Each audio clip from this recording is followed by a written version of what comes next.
अगला आर्टिफैक्ट है increment. Increment का मतलब आपने पूरे स्प्रिंट में क्या यूजफुल किया और पहले जो किया था उसमें वो आप कैसे ऐड कर सकते हैं। तो मान लीजिए कि हमारे यूज केस में जो हमने डिस्कस किया था, जहां पे एक फैमिली नए अपार्टमेंट में मूव कर रही है, आपने sofa, couch, plants living room में लगा दिए। अगली स्प्रिंट में आप डाइनिंग टेबल लगाने वाले हैं। तो पहली स्प्रिंट का जो हमारा इंक्रीमेंट था वो ये 3 चीजें थी, और दूसरी स्प्रिंट का इंक्रीमेंट है वो डाइनिंग टेबल है। तो increments help the team to build the work on top of what they have already did in the previous sprint. अब हम देखते हैं इसके क्या क्या इंपॉर्टेंट पॉइंट्स होते हैं और टीम को क्या क्या चीजें ध्यान रखनी चाहिए while building an increment. तो पहला पॉइंट है, an increment is a concrete stepping stone towards the product goal. अब अंत में तो हमको प्रोडक्ट का गोल ही बनाना है। हमें जैसे अगर कोई मोबाइल ऐप बनानी है जो ट्रांजैक्शन इनेबल कर सके यूजर्स के लिए, तो वो हमारा प्रोडक्ट गोल है। अब हम हर 3 सप्ताह में उसका एक छोटा छोटा पार्ट यूजर को देते जाते हैं, पर अंत में हमारा गोल तो सिर्फ एक ही है कि हमें वो ऐप बनानी है जिसके द्वारा लोग पेमेंट कर सके। तो हो सकता है पहले दौर में हम पेमेंट केवल 100 रुपए तक का ही अलाउ करें। हो सकता है कि हमारे पास लिमिटेड, दूसरे स्प्रिंट में लिमिटेड नंबर ऑफ मर्चेंट हो, तीसरे स्प्रिंट में हम उसको अलग अलग ज्योग्राफी के लिए ओपन कर सकते हैं, तो हम फॉरेन एक्सचेंज भी अलाउ करें। तो ऐसे अलग अलग इंक्रीमेंट में आप प्रोडक्ट गोल की तरफ धीरे धीरे बढ़ेंगे। दूसरा point, in order to provide value increment should be usable.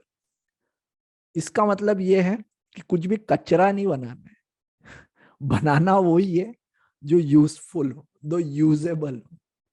तो इंक्रीमेंट का मतलब ये नहीं है कि कुछ भी बना रहे हो, हर छोटा छोटा भेजे जा रहे हो।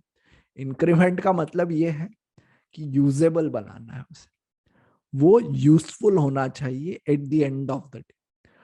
और ये भी जरूरी है कि आप इंक्रीमेंट जब बिल्ड कर रहे हैं तो एक दूसरे पे फिट होना चाहिए।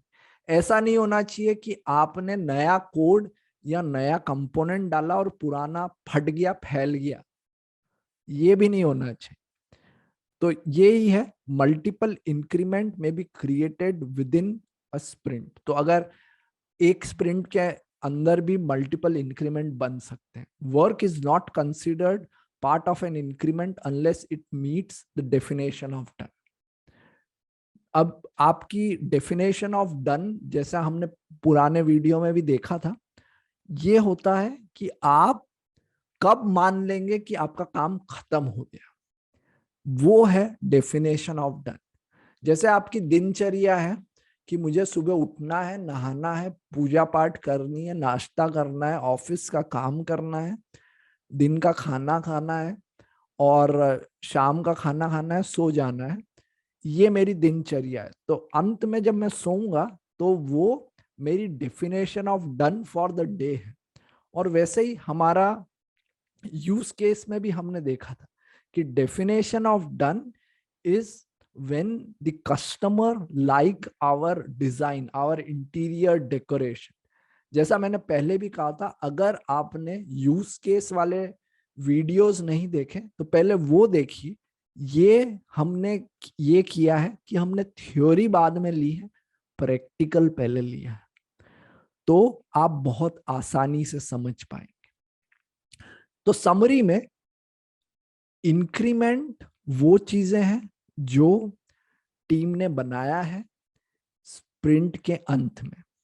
इंक्रीमेंट इसीलिए बोलते हैं कि हम सारा कुछ प्रोडक्ट गोल एक साथ डिलीवर नहीं कर सकते, तो हम एक एक पीस डिलीवर करते हैं, और पुराने के ऊपर नया फिट होना चाहिए, वो यूजफुल होना चाहिए, फालतू या कचरा नहीं होना चाहिए, और it should meet definition of done, it should be complete in